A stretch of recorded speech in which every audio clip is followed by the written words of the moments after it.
Well, good morning. I'm Betsy Storm, and I am on the Adult Ed Committee here at church. And we are so excited to see you all here today. I think it's going to be a great session with Bill Reed, who, how many years have you been doing the Enneagram? About 15. 15 years. So we got ourselves a pro. So his company is Enneagram Chicago, and he'll tell us a little bit about that when he starts. But first, we'll have a short prayer. So please pray with me. Creator God, we are so thankful for the many blessings you share with us daily. At this time of year, it being January, we are particularly aware of the welcome call to start fresh, to make changes that will draw us closer to each other and closer to you. As 2023 begins, we ask you for the grace, patience, and wisdom to look around our respective worlds, to consider how we can make a difference. Where can we be better, do better than we have in the past? Thank you, Lord, for gathering us together today to learn about the Enneagram, another tool to enhance our spiritual lives and our relationships with those we love and with those we simply encounter now and then, or maybe only once in a lifetime. Thanks to you, each opportunity is rich with potential to learn, grow, and perhaps even be transformed. In your son's name we pray. Amen. Good morning, everyone. I really appreciate you coming out today.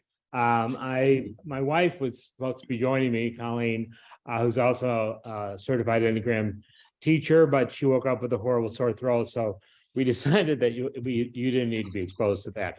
So hopefully she'll be with us next week. As you know, this is a 3-part series on the Enneagram as a tool for spiritual growth. So the first session today is going to be more about the basics for those of you that don't know, kind of the basic construct of it. And then we will move forward next week with vices and virtues, or better at virtues and vices. And then we'll talk in the last session. It'll be more of a workshop session on holy ideas. So very quickly, my background, I was a business executive for about 40 years, discovered the Enneagram about 20 years ago, but started studying it 15 years ago as I was, I thought, retiring. And I just found it so incredible, such an opportunity for growth, both emotionally, physically, psychologically, and spiritually. And so when I retired, I left my last job. I was certified. It took about a year process. In fact, one of my colleagues here, I discovered it's with us in my final week, Todd. So it'll be fun to have another professional in the midst. And this is going to be hopefully fun, informative. Please stop me anyway along the way. I mean, we only have so many minutes. Typically, I do workshops that are anywhere from 3 hours to 8 hours. So we're going to try to capsulize in this first session, like I said, the basics of the Enneagram, and then a little teaser for next week. And then I'm going to encourage you to some resources that you might want to check into to help you be better prepared for next week. So with that said, today we will basically be mostly PowerPoint and some discussion and feedback, but usually it's best if we kind of ground ourselves before we begin. I would ask that you all would gently close your eyes and see if we could take some very deep breaths. Breathe through your nose down into your belly. Hold your breath for a few seconds and then exhale. Let it all out. Notice where your attention goes, to your body, whatever you're comfortable in your chair, the temperature in the room, is it just right? Or to your heart, are you feeling relaxed, joyous, anxious, bored, sad? Or perhaps you're wondering what information will be shared today and whether it'll be interesting, credible, and actionable. Continue to focus on your breath going in all the way down to your belly, holding it, then releasing it. Our breath is our life force. It keeps everything in our bodies working. Bring your attention to any body sensations, feelings, or thoughts that are emerging and let them go. Energy follows attention. So when you are free of noticing sensations, feelings, or thoughts, your type structure relaxes. Your inner observer begins to notice. Its attention is on your breathing, nothing else. I'm going to sit here for just a few more seconds. Let us again focus on our bodies, our hearts, and our minds.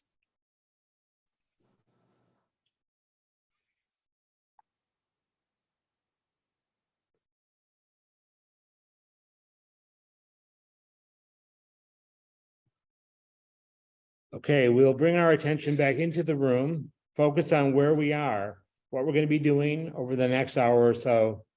And when you're ready, gently open your eyes. Okay, as I mentioned, we're doing this in a three-part series. This week will be more of the basics of the Enneagram, the construct, and how it's organized. Next week will be all about the virtues and the vices and how those impact our type structure, and then ultimately the holy ideas and the road to spiritual awareness. Okay. Using the tool as using the Enneagram as a tool for spiritual growth. As I mentioned, our focus is the overview of the Enneagram today, identifying the three centers of intelligence: body, heart, and head, reviewing the 9 personality styles or types, and discussing key behavioral motivations of each. Objective would be understanding how to use the Enneagram to maximize communication, understanding, compassion for each other and ourselves. So this is the Enneagram chart you're all probably familiar with.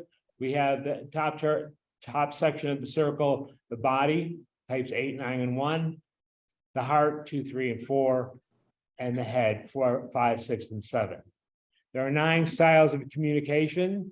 They align differently based on whether or not they're initiators, types 3, 7, and 8, soloists, types 4, 5, and 9, and cooperators, types 1, 2, and 6. And we'll get into what that all means. The Enneagram is a powerful dynamic tool.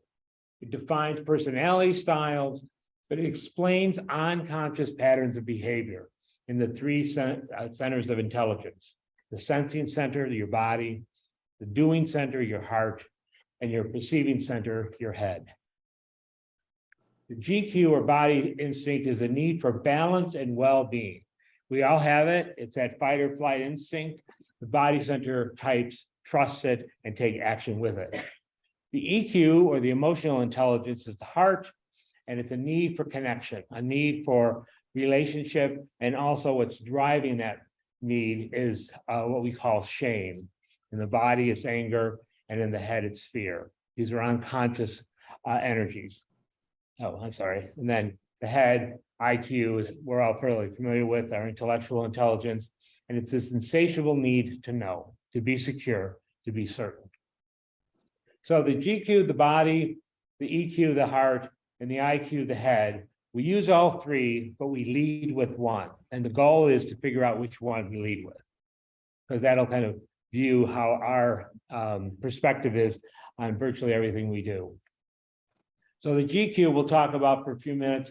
It's the sensing action center, the intelligence of the gut instinct. As I mentioned, it's our fight or flight human instinct. We need to make things as they should be, could be, and they're inclined to minimize physical discomfort. And once again, all types rely on the body center, but those types that lead with it trust it more intuitively. The EQ, or the heart of the emotional center, is the doing center. It's the intelligence. I didn't add those things, but you can try. Oh, what's going on there? Attuned to moods and the feelings of others. It's all about connection. And naturally, they seek relationships. And once again, all 9 types rely on the center, but those that lead with it trust it intuitively. And then the IQ, the head or thinking center, often referred to as the perceiving security center, is the intelligence of perception and intellect. Avoids emotional and painful situations if possible, gains clarity by analysis and planning. And finally, again, all 9 styles depend on this as well. Those that lead with it, it's their go-to strategy. So here we are, another way of looking at maybe the extremes. Anger, which interestingly, often when I talk about this with clients, they think, well, I'm not an angry person. It's not, it's an unconscious energy, and we call it anger because of the need to fix, correct, mediate, and calm. EQ, often referred to as sadness or melancholy, because we're not good enough. And again, that word shame comes up, another word that I don't particularly like, but it really does capture the essence of what drives emotionally centered people. And IQ is fear, the fear of not being certain, not being secure, not having enough information, or others limiting our options. So what is your style? And these are, silly little thought bubbles, but if you're an 8, I'm in charge. If you're a 9, whatever you want. Number 1, that's not right. 2, can I help you? 3, make it fast. 4, is this authentic? 5, I'd rather be talking to myself. 6, what if? And finally, 7, here's another great idea. Again, these are a bit of stereotypes, but it gives you a sense of kind of what drives that thought process for these 9 different types. So what is your style? What is your Enneagram? Some of you may have already studied it, so you already know. It was interesting when I was going through my certification process with Todd, there were people who were pretty advanced in terms of their knowledge of the Enneagram, ready to be certified to teach it, and they still weren't sure about their type, which is interesting. But again, it's also related to perhaps the center they come from. The head center people have a tough time sometimes landing on what they think, because they always think there's more to it. But each style or each type has a pattern of acting, feeling, and thinking. Each are identified by their focus of attention and their direction of energy. And each has an underlying fundamental belief about what it is to need for survival and satisfaction.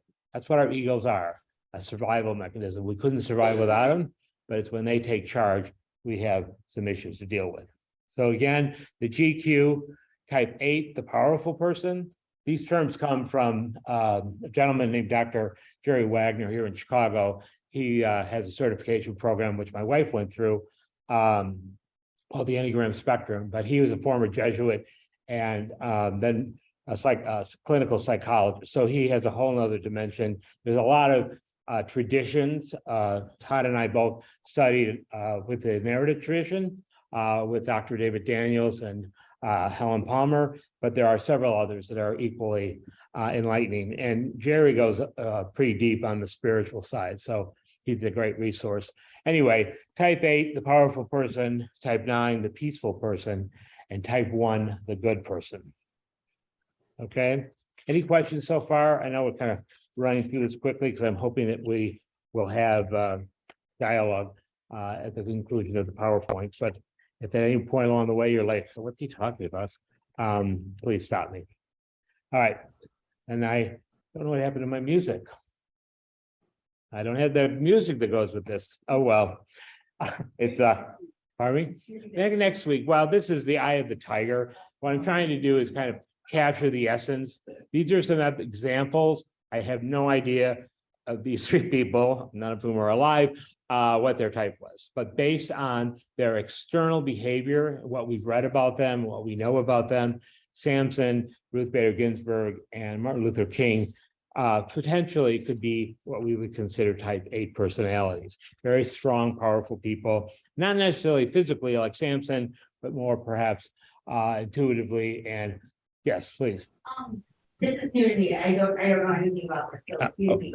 Can you change what type you are by different parts of your life? The theory is you're born with a type, and as you evolve, there are other dimensions like instinctual subtypes, self-preservation, social, and one-to-one. But your type becomes more aware of the other types. So ultimately, when I do typings, I do professional typings worldwide. If somebody shows up really high in all the types, it's usually an indication they've done some work, self-work, they've become more self-aware, but you always lead, well, the belief is you lead with a particular type structure.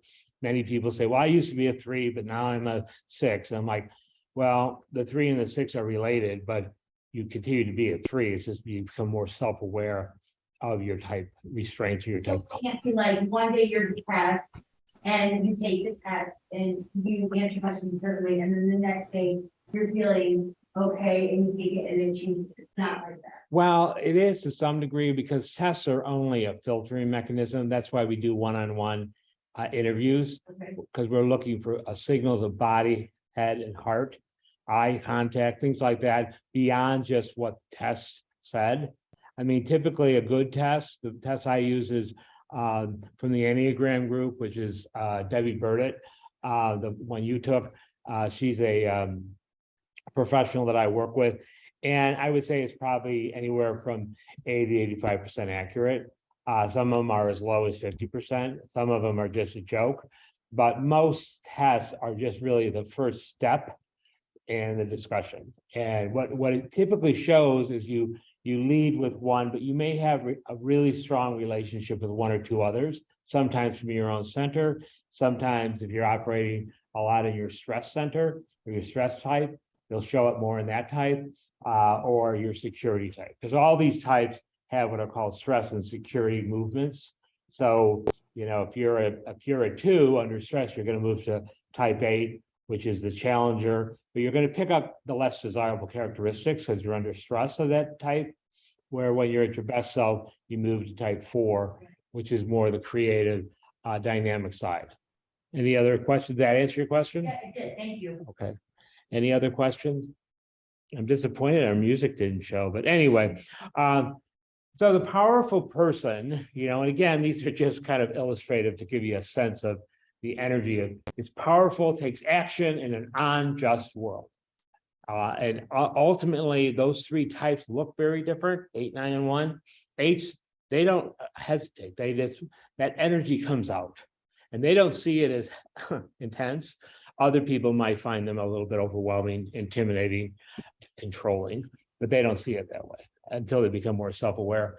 And then their vulnerability is avoided if possible. And again, as they've evolved, I've met some really compassionate, loving 8s who really align themselves more with their type 2 security type than their core type.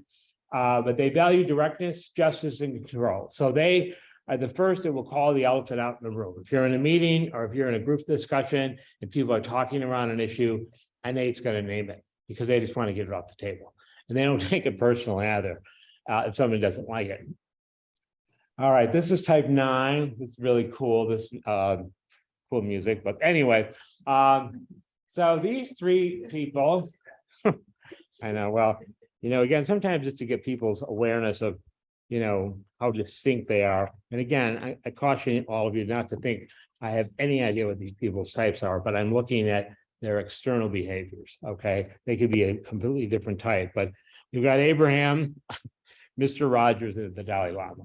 So you're like, whoa, that's quite a combination of 3 very powerful people, but their power, oh, I didn't give you the last one. Their power is more subtle and more, type 9 is called the mediator, the peacemaker. They suppress that anger. The 8s let it out, the 9s suppress it. But you know a 9 is getting upset or angry when they start getting passive aggressive, stubborn, resistant, and oftentimes a little trigger will blow and they let it all out and they go right back to calmness and peace and tranquility. So they see all sides of point of view with sometimes with difficulty of saying no. They contain their own energy. They get stubborn if they're being overwhelmed or pushed. They value harmony, adaptability, and supportiveness. All right, this type 1, our eagle. All right, nobody does it better is the song that goes with that. We got Elizabeth Warren. We've got who is this? I don't remember. Oh, St. Paul. How could I forget? And Meryl Streep. So you might ask, how are those people even related? It's that firmness, that absoluteness, that clarity of focus. It's often, you know, it's interesting. One of the images we have of one sometimes is the person with a red pencil, you know, just always a little correction, got to fix it. They live with such a strong inner critic that sometimes they project that out onto the world. So the world could be a better, safer, happier place. Often here with ones should, could, would. Attention to correcting errors, as I mentioned, high standards. They live with a really strong inner critic. And they're serious, they're responsible, and they tend to control their emotions. So they try to suppress that anger as well, but it shows up in criticism, in judgment, and rigidness sometimes if they're stressed. Okay, so the Sensing Action Center, we talked about this bias, and why did anyone have a point of view of why I would have chosen Samson, Ruth Bader Ginsburg, or Martin Luther King for type 8? Well, I kind of gave you my idea of it, but it's this incredible intensity of strength. Okay, and it could be outwardly where they're very physical about it, or it can be very, you just knew that those Ruth Bader Ginsburg and Martin Luther King, because we all were aware of them in the media, that they had this really strong resolve to make a difference, to take action, to fix things that are unjust. Mentioned Abraham, Mr. Rogers, and Dalai Lama, also very strong personalities, but again, how they expressed it. They maybe were perhaps not as strong in their language or in their need to confront. And finally, Elizabeth Warren, St. Paul, and Meryl Streep. There's just a firmness and a clarity of focus. And that's the one thing I'll say about the body center people in general, is that they have a very clear idea of what's certain and what's right. And usually they are right, not always. Sometimes they are blinded by that strength and don't take into consideration the heart or the head. Okay, the EQ, the doing feeling center. We got type 2, the loving person, type 3, the effective performing person, and type 4, the original or unique individualist. If Turtle Doves, the song is Nobody Does It. How can I live without anybody if nobody needs me? Tony Bennett. We've got Mother Teresa. We've got Martha. And we've got Dolly Parton. Again, very compassionate, loving people, expressing it in very different ways, but ultimately want to help, want to give of themselves. Their attention goes to the needs of others. They're not self-reference, they're very other reference. To get love, unconsciously, they feel they must give love. The way they give love is to do. They help, they perform, or they create. Their own needs, however, are repressed, which sometimes will lead to manipulation, especially with 2s. All right, this is the Peacock, Simply the Best by Tina Turner. And doesn't mean they're narcissists. This is one thing, I often talk about with people that they think, oh, well, 3s are really narcissistic. No, it's their insatiable need to be seen. The heart center is called the image center because it's all about how I'm being seen, how I'm being affirmed, appreciated, acknowledged. Is validation that I have value. So we've got Sting, Moses, and Oprah. Okay, again, you could say, whoa, I see no parallels to these people, but it's that intensity to be achieved, to make things happen and to be strong about it and to get it done. Their love for doing, not for being.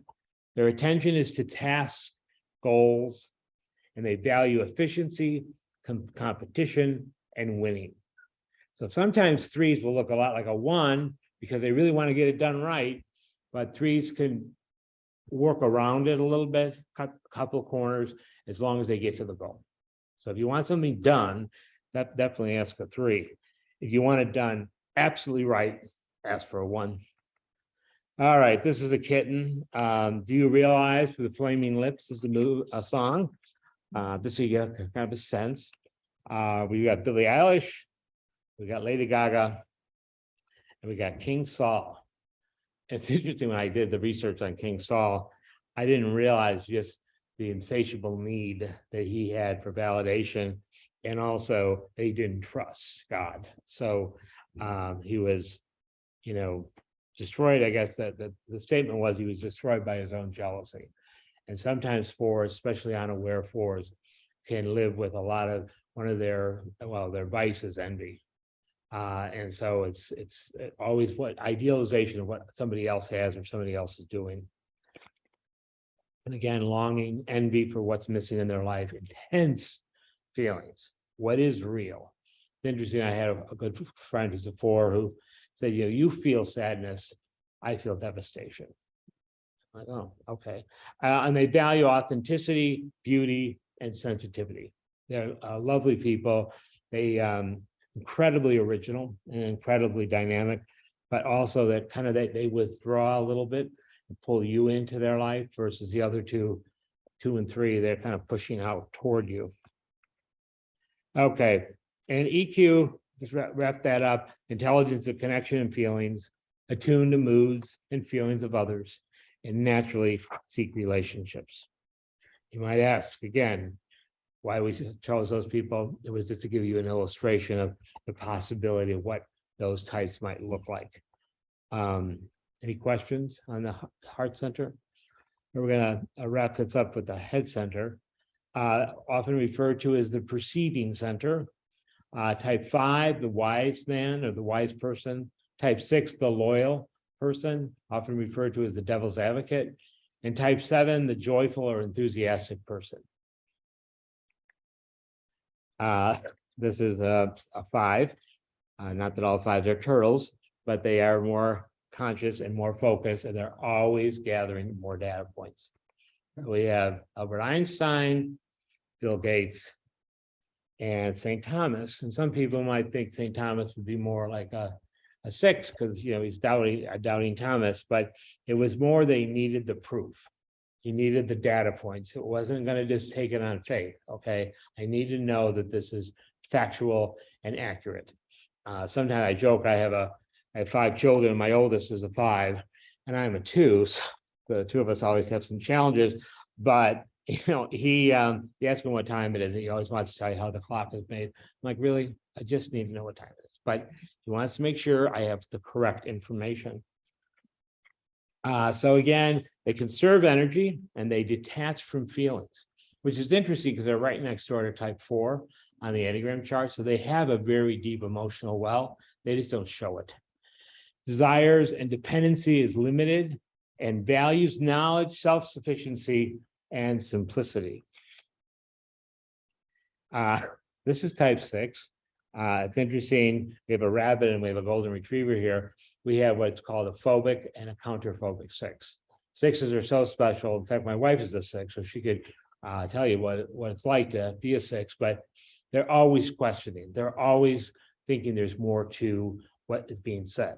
So she'll ask me a question, I'll give her my answer, and she goes, well, great, but I'm going to verify that. Okay, well, why did you ask me the question? But it's that insatiable curiosity, anxiety, and fear that she's going to miss something. So if you're a phobic 6, you're like a rabbit, it's like, oh my God, what's the next possible danger point that's coming my way? Whereas a counterphobic 6 goes at the fear and doesn't even think of it as fear and kind of calms them down as a result. Colleen is a counterphobic 6. So we have Tom Hanks. These people on the surface seem to be very calm, very controlled. Inside, there's a lot of anxiety and a lot of intensity. And St. Peter.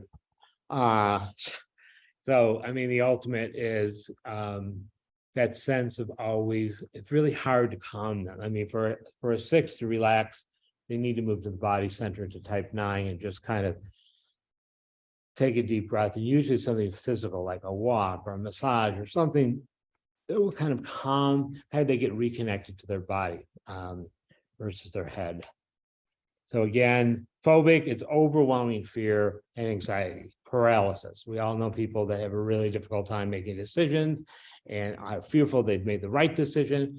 Counterphobic, they go at it, and it doesn't mean they don't question themselves later on, but they definitely are more focused on attacking the fear.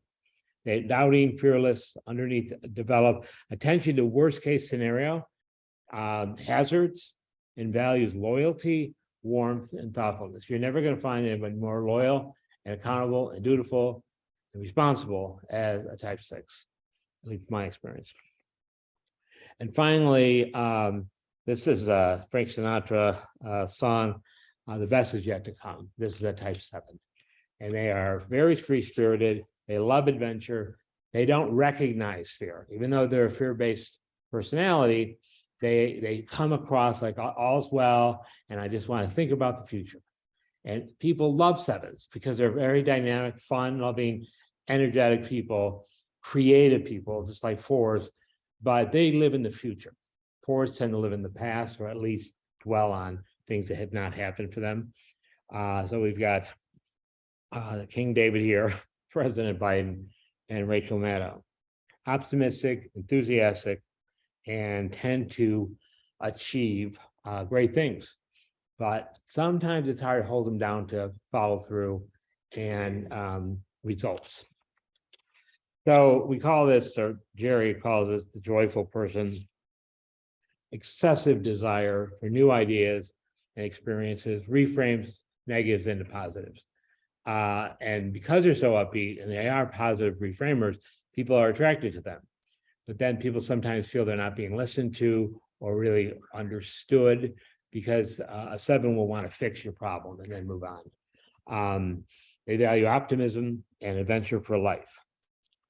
So the perceiving processing center, again, driven by fear, the intellectual of perception and intellect, avoids emotional painful situations. Doesn't mean they don't have emotions, it's just they would prefer not to deal with them, and gains clarity and focus on analysis and planning. I interviewed a type 5 recently who said, I asked him about his emotional life, and he said, well, emotions inform my analysis. Okay, well, I mean, there's a little bit more to it than an analysis, because it's hard to analyze emotions, but that was kind of his headset. And as we talked, it became very clear that he had a very robust emotional life. He just didn't show it. All right, so here we are. And a lot of time here, if we want to talk a little bit about what we've learned today. All of these types, as I mentioned before, are personality styles or type structures that allow us some protection, ego, that we evolve through life. But with each of them, there's a vice, there's a virtue, and there's a holy idea. And ultimately, some theories are that, I mean, the Enneagram's been around since the Greeks. It shows up in all the religious texts. It's a very powerful tool if you allow it to be, but it requires you to go inside yourself and recognize your type. And yes. Well, the idea of what kind of separates us from our higher being. Okay, so if, like in the case of type 2, it's freedom, holy will, that all will, we have no control over this. So just kind of be more humble. It kind of goes back to the virtue of each type. For a 1, it's serenity, calmness. For a 2, it's humility. 3 is, honesty and integrity. I mean, each of them have a structure that's preventing them from ultimately being one with God or one with the universe or whatever. Some people, use the Enneagram in a wide range of principles, but it has a very deep spiritual history, which we're going to get into next week. And how those type structures, those virtues and vices prevent us and also help us achieve a greater relationship or oneness with God. The other reality is that the flow of the 3 centers of intelligence, there's a theory, it was articulated by Dr. David Daniels. It's called the Harmony Triad Theory. And that if we are in balance or in oneness with ourselves, that we would, like as a 2, you would move to type 5 as opposed to type 4. You'd move to the head center, and then 5 goes to 8 and 8 goes to 2. So you end up with 3 equilateral triangles. The center 1, 3, 6, 9 is very clear. But anyway, all of these, I think it will make more sense, but it's basically the belief that there are 9 different ways to view the world, and there's 9 different kind of restrictions that hold us back from fully appreciating the oneness with God. Yes.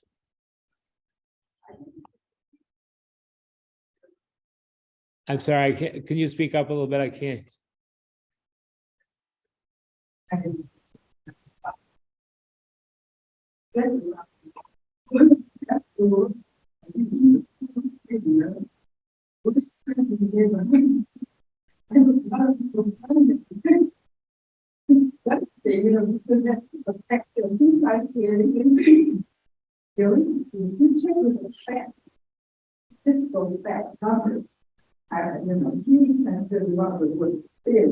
So I just want to tell him whether or not he's a good politician. Yeah, His personality, not about.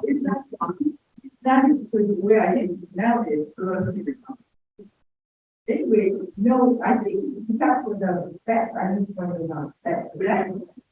okay, well, thank you. I think as a lady here just expressed, I'm not making any political statements or viewpoints on these personalities. It's more their image, okay, whatever that image that is projected in the media or in their personal life. So, but thank you. Any other observations or comments? Any questions? Any of you know your type, agree or disagree with how it was explained or presented? Okay, well, I do know, Yeah. I'm just gonna say, one thing that's helpful for me to, in terms of framing, especially when I'm just, talking to people who are early on in this process, is to think about these 9 types or styles as from the perspective of what happens when we're on autopilot. All of these patterns, and it's to the question that somebody asked about, can you change type? There's a home base, and all of these patterns are sort of stem from a core set of beliefs that we have about how the world works, and those beliefs emerged early on in our own development as from infancy to toddler. We sort of had our own experiences and came to believe something about the world, and they can be sort of sorted into these 9 buckets, and that framework then began to structure how we felt, how we acted, and how we thought. And so when you talked about something like the 3, that to I'm going to be loved. I've learned that the way I get loved is by do, or and is sort of how that works. And so for me, it's always been helpful to think about what's happening when I'm not paying attention, and that's where the type pattern is settled or emerges. It's interesting. Thank you, Todd. When I first learned about the Enneagram, I had done Myers-Briggs, Strength Finders, DISC. I had done all the other personality profiling systems, all of which kind of tell me what I already knew about myself. The Enneagram really stopped me in my tracks because, number one, I had to go inside and observe my patterns of behavior, as you mentioned, since childhood. And it brought up a lot of characteristics that I didn't even notice in myself. My family, friends, they saw it. And I went to one of my first workshops that was being sponsored by the Narrative Tradition Group, and we were asked to sit at a table where our type structure was. The other people that were, in my case, I had been typed and also kind of self-identified as a 2. Didn't want to be a 2. I wanted to be a 3 or a 7 because they were having a lot more fun. 2s are a little bit more needy and control, just it was all women. They were pastors, they were spiritual directors, they were nurses, they were doctors. And I'm like, I don't relate to these people at all. But when I sat down, meanwhile, I'm looking over at the 3s, they're all competing with each other about who's more important. And the 7s are all full of ideas. The 9s are very, very calm and focused. And, it just was fascinating to watch these types. And I sat down with them and I realized what really distinguished me from them. We were very similar. We had the same motivations for behavior, but and I talked a little bit about subtypes. And there's the nature versus nurture.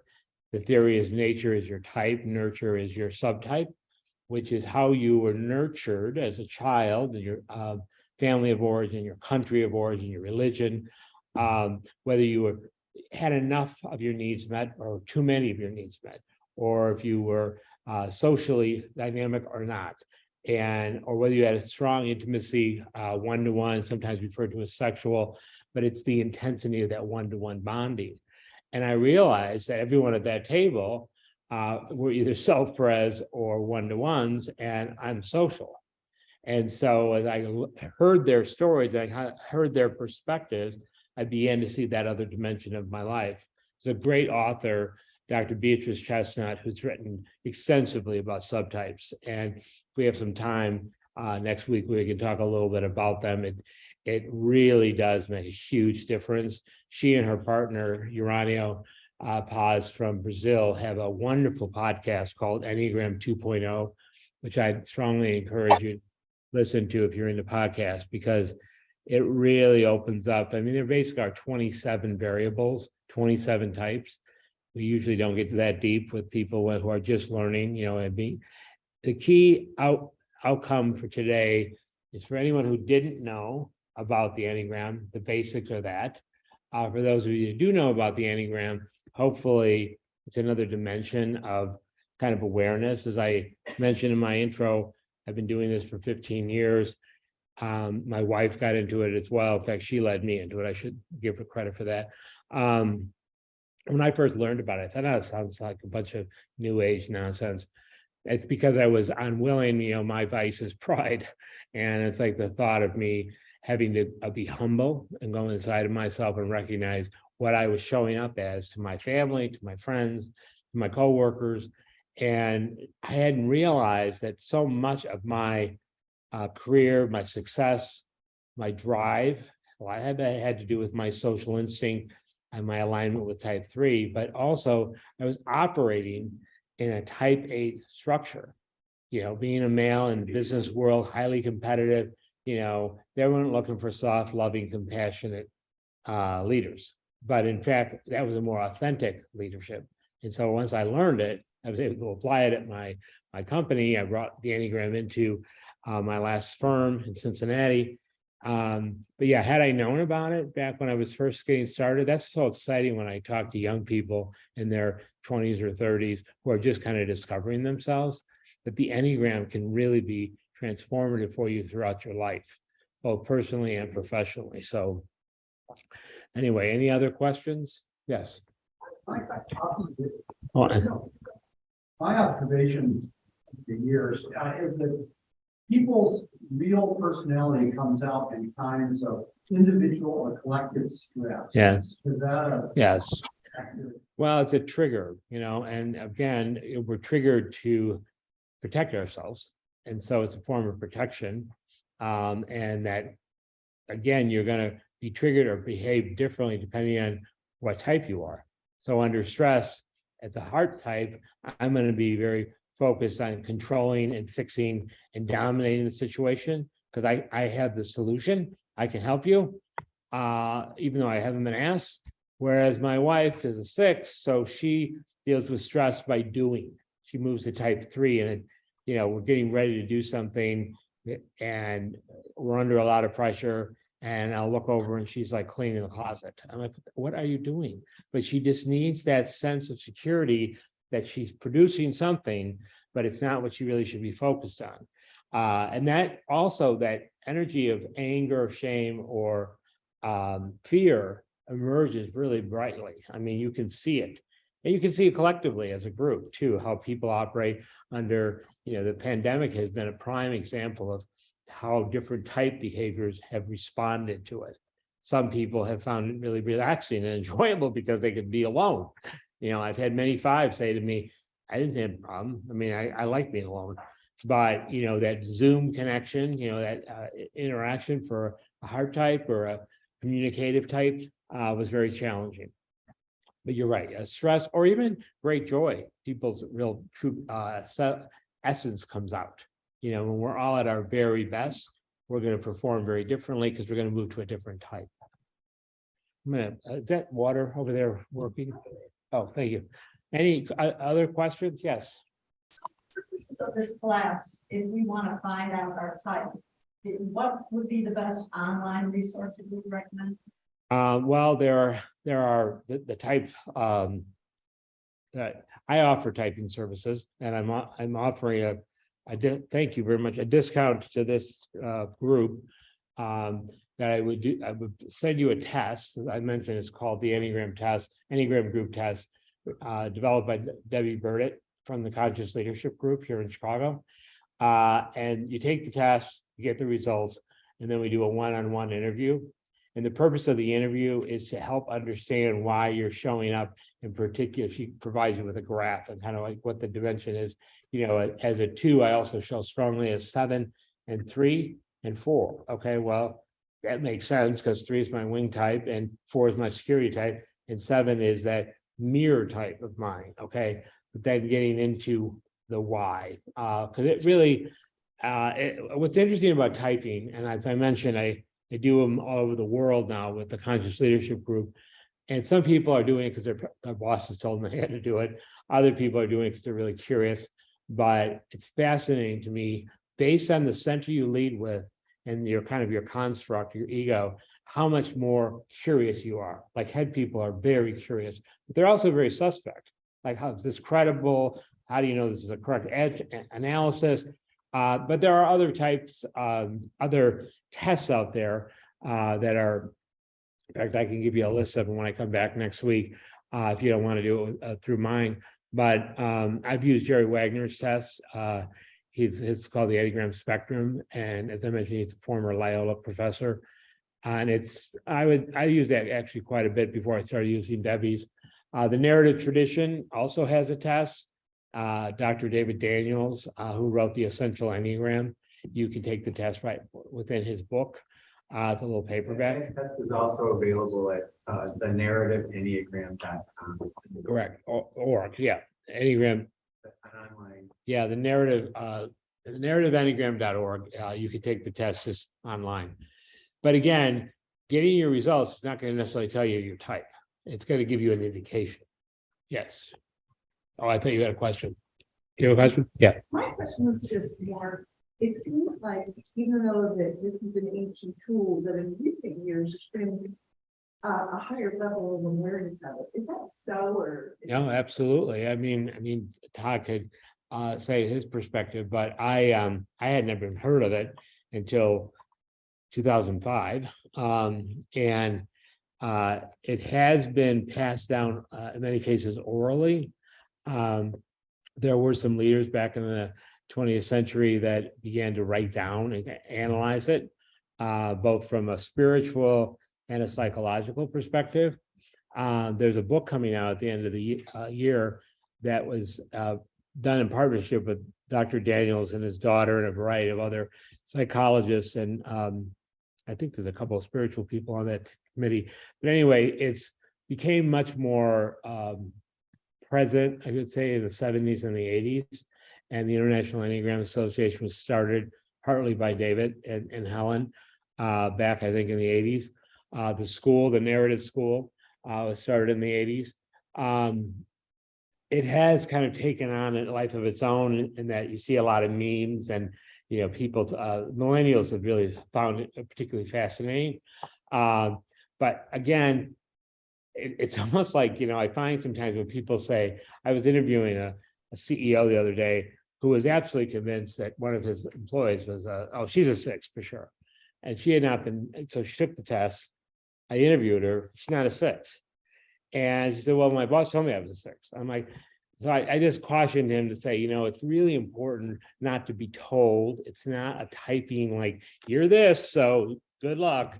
And as the earlier question, you know, you can evolve, you know, and if I took my own tests, with the one Debbie, I will see different types showing up because of my work, my self-work.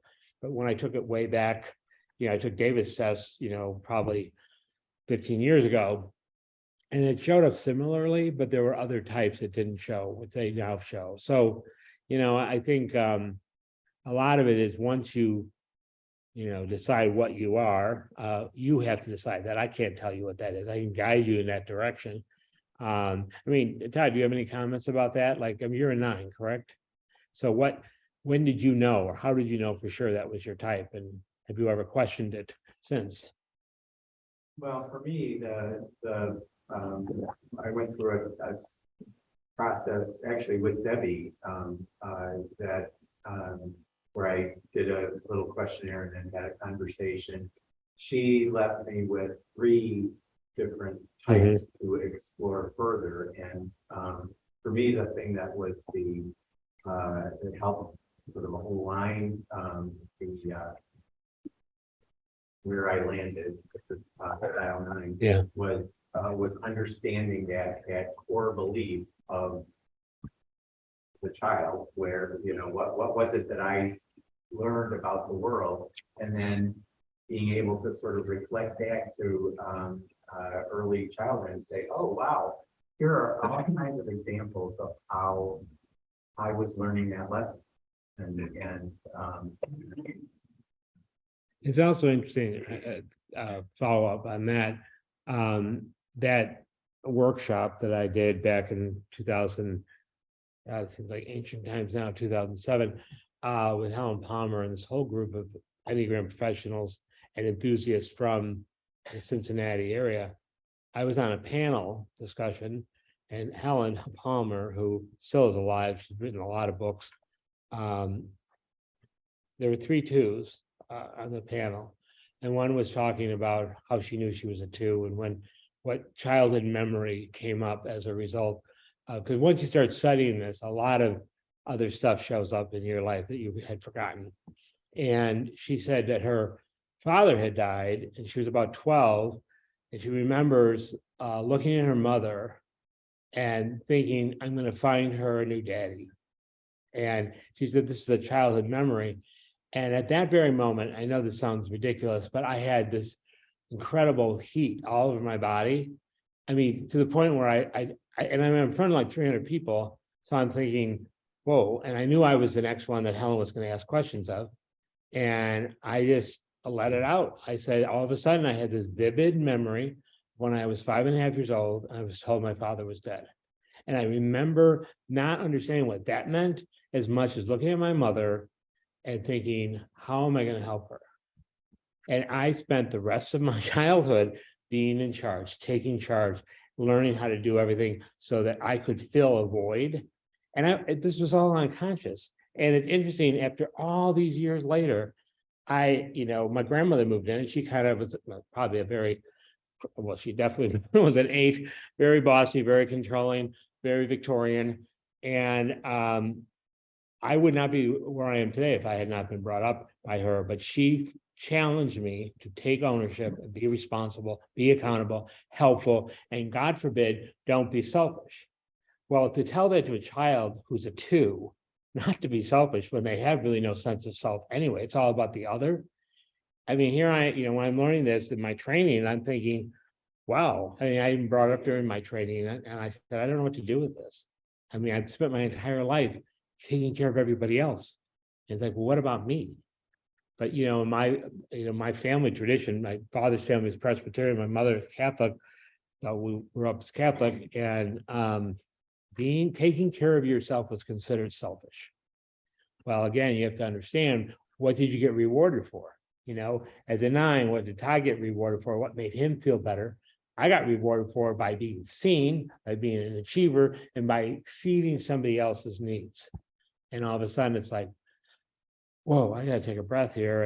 And I was doing it with my own children too. I have 5 children, and it was all about do, and wanting their love and their connection. And that's part of the spiritual growth, I think, is that we recognize that we're, for me, for a 2, to be free of all that, and to be, just be truly humble, and to let the universe, whatever, is going to move forward, whether I do or not.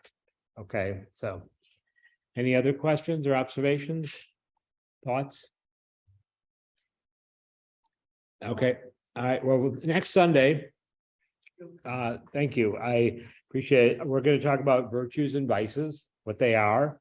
A virtue, as you know, are uh, are the good habits. It's Latin for virtue. It's strengths that accompany a fully functioning, developing human being. They're clear, they're undistorted, they're objective expressions of spiritual energy. So we're all going to talk, and I'm hopeful that we can get more into groups dynamic and talk about what we learned today, but also more importantly, how our type, our vice, our virtue shows up. And as mentioned earlier, under stress, the vice is right there to take action. And the vice is the bad habit. Okay, that's a distorted expression of spiritual energy, which try to substitute for the virtue, passion, by fueling and inflating the personality, but do not nourish the core self.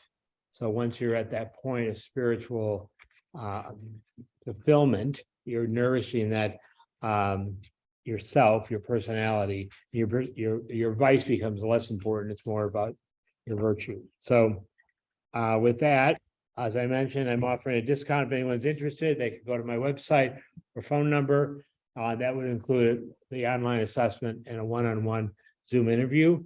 I'm hopeful that my wife will be with us next week because she offers a very different perspective from a head center. Yeah, I encourage you to come back. And for anybody who wasn't here that and they want to come back, we'll just do a very quick recap next week. And any other questions, I'll let you go. Start your rest of your day. Thank you. Thank you. Thank you.